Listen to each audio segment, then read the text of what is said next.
After a high carbohydrate lunch, like a plate of spaghetti, polysaccharides are digested into monosaccharides. Monosaccharides, such as glucose, are absorbed by the small intestine and released into the blood. Increased levels of blood glucose signal the pancreas to secrete insulin into the bloodstream.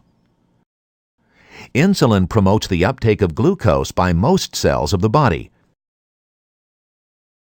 Many cells, like muscle, burn glucose for their metabolic fuel.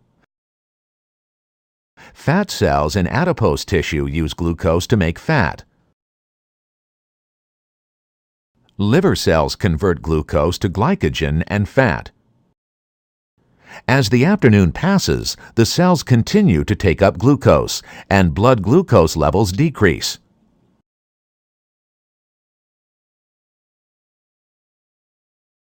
By 6 o'clock, all the glucose from the spaghetti lunch has been absorbed, and blood glucose levels have fallen further. The low blood glucose puts a brake on insulin release from the pancreas. Without a glucose supply, cells switch to using glycogen and fat as their fuels. The liver breaks down glycogen to glucose and converts fat to fatty acids. Fat cells convert fat to fatty acids.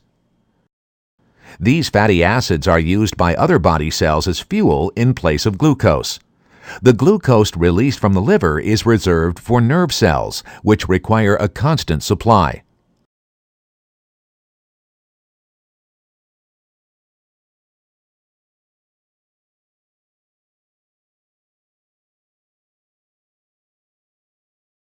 If a meal is skipped, blood glucose will fall below the normal post-absorptive level. This triggers release of glucagon from the pancreas. Glucagon induces the liver to break down glycogen to glucose. Liver cells release glucose into the blood, restoring post-absorptive levels.